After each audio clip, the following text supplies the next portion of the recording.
Joining us on 710 KURV right now is Gabriella Hoffman. She's got an article out in Town Hall talking about the midterm, and we're going to try to kind of sift and figure out what happened that day.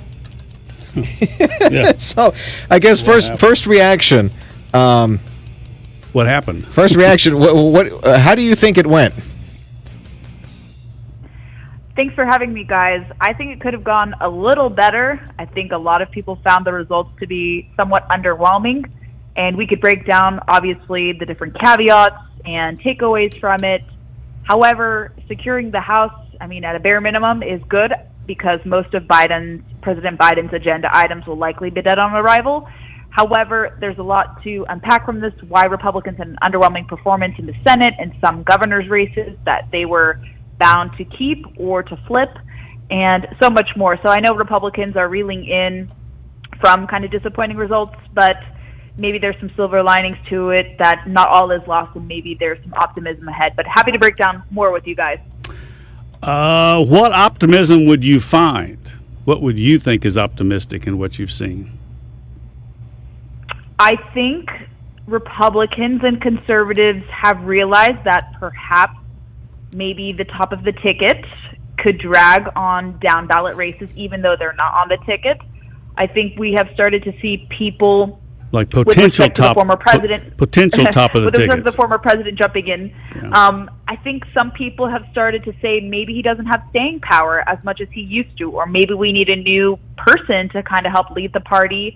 So President Biden or whoever, let's say, runs in his place if he chooses not to run for re-election, someone could actually go toe-to-toe and beat them this time. And so I think people maybe are starting to say that we have to have other options. We have to look to the future. Perhaps with that, I know there's going to be a wide conversation over who should be future nominees, although people are still reeling in from 2020. And I would say that the upcoming map in 2024 does look a little better for Republicans. However, there are still some underlying problems to address about candidate quality in terms of whether there will be an albatross on different candidates next with respect to, let's say, former President Trump. Would he drag down the candidates potentially? That's an argument some people are making with some lackluster performances. So I want to stay optimistic. I think in the short term, some people are not. But I think if Republicans play their cards right and actually focus on the issues and perhaps sort out some leftover problems or concerns, perhaps they could chart a better course. Right. Thankfully, we got control of the House, but like I said, I think there's a lot of problems to be had, and they'll certainly be deliberated going forward. Gabriella Hoffman is a media strategist, conservative political columnist. She's got an article in townhall.com, I should say. I keep on saying the in front of everything, titled Midterm 2022 Ballot Initiatives, the Good, the Bad, and the Ugly. Now that a lot of the dust has settled and we have a better idea of how we should plan out 2024, we were talking about people that have already thrown their hats in the ring, and I think we all know who we're talking about here, okay, folks? In his particular case, you're already seeing... for example, our Attorney General here in Texas, Ken Paxton, he's already thrown support behind him. Other people like Senator Cruz and Senator Cornyn, they're like, maybe we should hold off on endorsing anybody just yet, because there's still a bunch of people that haven't thrown their hats in the race. And not that we wouldn't vote for former President Trump, but what if somebody, a little more polished comes out? Refined? I wouldn't say refined, I would say polished.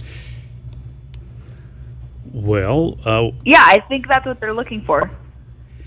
Do you have any? I'm gonna say DeSantis aside. Who would you expect to come out? There are potential other options besides DeSantis. I'm probably one of the few who thinks he may not run, although he could be a good leader to consider down the road. I actually think, from what I'm seeing on Twitter, I think former Secretary of State Mike Pompeo may throw his hat in the race. He's kind of been shading former President Trump about we don't need distractions, we need to focus on the issue. So he may come out against the president in a potential matchup, and he could do and emulate a lot of what the Trump presidency did, but with a lot more polished veneer, more calmness, and he can coalition build and maybe reach out to some of those disaffected voters who were open to voting for Republicans. He's kind of my dark horse if we're even thinking so early. But I think with the problem with President Trump jumping in so early is he could be very fatigued. Lots of, underlying factors could come about. I think it's way too early to jump in because some other things can happen. We now see this investigation against him with respect to the raid at Mar-a-Lago. So a lot of things can play out, and there may be more debate. And he kind of was very sleepy and low energy. I hate to describe it like such, but a lot of Republicans, people who voted for him, thought he was very low energy, not his usual peppy self, animated and cracking jokes. I mean, not saying he needs to resort to the name calling. I think the name calling of Governor DeSantis and also my governor, Governor Glenn Youngkin, really off-put a lot of people, a lot of diehard supporters of his from what I've seen. I apologize for laughing. I don't know if he can come back from that. But sorry. I apologize for laughing, but it's because I agree with you. That's why I laugh. But I don't want to speculate about candidates much longer, Davey. So I'm going to switch the topics really quickly. Okay, what about on the issues? Where did we end up succeeding, and where do you think that we could use some help? Oh, there could be some good recommendations there. I think Republicans just went largely on the defense about what they're not in support of, trying to say we oppose Biden policies, but they really weren't talking about what they're for, especially in those competitive races or those races that we lost. Mm-hmm. One of my favorite issues to talk about, I do freelancing full-time, and it's going to be a political issue going forward, and 36% of the workforce engages in some sort of flexible work. Republicans have an opportunity to go on the offensive on this particular issue because it affects 59 million, 60 million livelihoods, a lot of livelihoods in Texas, of course, too. And they've lightly touched this issue, but you could have gotten disaffected independents and Democrats who are very disillusioned by Biden's labor policies to vote for Republicans if they made the case and said, if we win and win control of these chambers back, we're going to protect your freelancer livelihood against rulemaking coming from the Labor Department, because this is coming down the pipeline. December 13th, that's a deadline for this rule to make it harder. Essentially what they want to do is make it harder for independent contractors to identify as such. And they want to assume and will assume going forward, if this rule goes into effect, most workers are default employees or W-2 filers. So that's an issue I think Republicans can really go on the offensive and win over people who may not agree with us entirely. Our guest on your 956 Drive Home is Gabriella Hoffman, media strategist. Davey, your final question. Yeah, he controls the microphone, so that's why I get started and I have to stop. I have not heard about this. I would think that would be death to Gen Z or the very youngest among us who I'm not sure at what age they quit doing side gigs or prefer not to do it, but I would think that doesn't sound like a Democrat policy. It sounds like would be more of a Republican policy. But forget what I think it should be. Tell us about it. Yeah, independent contracting is supposed to be amenable to everyone. Everyone, regardless of politics, partakes in it. They like it. The economy is moving in that direction. And a lot of these Gen Zers, unfortunately, have misguided views about, student loan forgiveness, but they haven't really been hard hit about losing income from these side hustles that they do. I know a lot of young Gen Zers, from what you see and what the reports come out, they partake in this work, and when they lose that revenue, that may stick out to them and be like, what rule happened? Who pushed this? This guy who promised to protect us? So I think that's kind of a sleepy issue in one regard, and it hasn't really been made into a national issue. Republicans have said they're going to fight it in Congress, but they haven't really gone on the offensive and talked about this as a sector or a subset of rather small business, protecting small business. This is one issue. Oh my gosh, they could have talked about a lot of positive things like what they're for, not simply just about what we're opposed to. About how we're for championing the individual, for certain policies. We're going to push an energy independence agenda. Here's what we're going to propose, and we're going to try to convince Democrats to come along with us who may be swayable.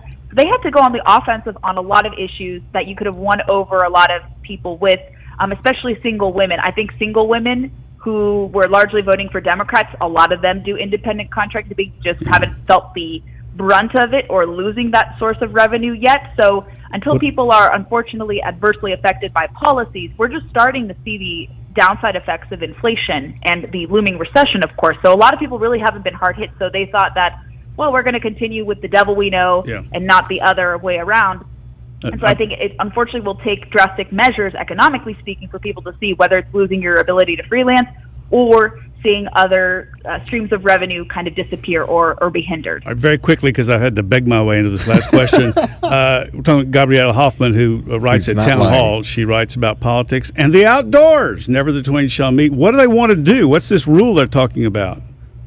Quickly. Oh, lots of, about the outdoors or about labor policy? About labor policy.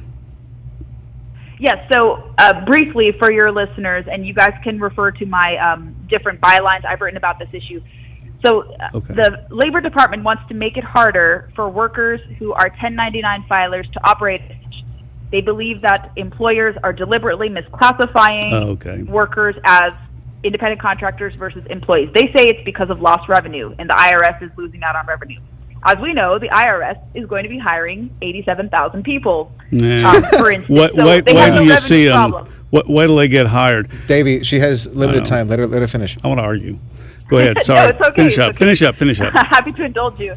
But so it's this constant battle. President Biden is beholden to labor unions, public sector unions in particular. Americans are falling out of favor with unions, even though unions are organizing. You see a lot of fanfare, but it's kind of not really being shown to be that, because fewer people are part of union jobs. There's far fewer engaged in the union workforce. More people are moving away from unionized workplaces, from 9-to-5 jobs. And so the Biden administration kind of lives in the 1940s and thinks that exploitation is rampant. But that is not the case. If you look to states like California, California experimented with this. We can kind of draw from California's failures with trying to reclassify workers as largely employees. It's been disastrous.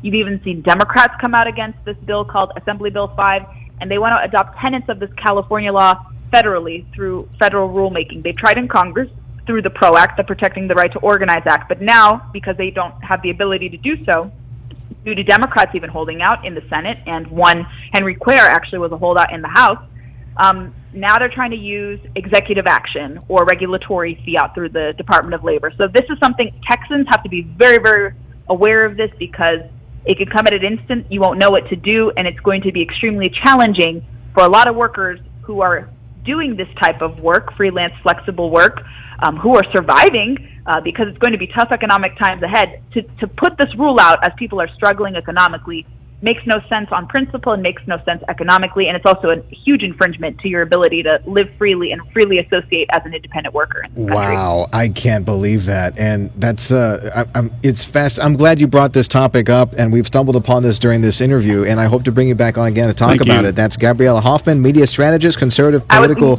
columnist, and host of the weekly District of Conservation podcast. You can find out more about Gabriella at GabriellaHoffman.com. GabriellaHoffman.com. You're listening to News Talk 710 KURV, your 956 drive home.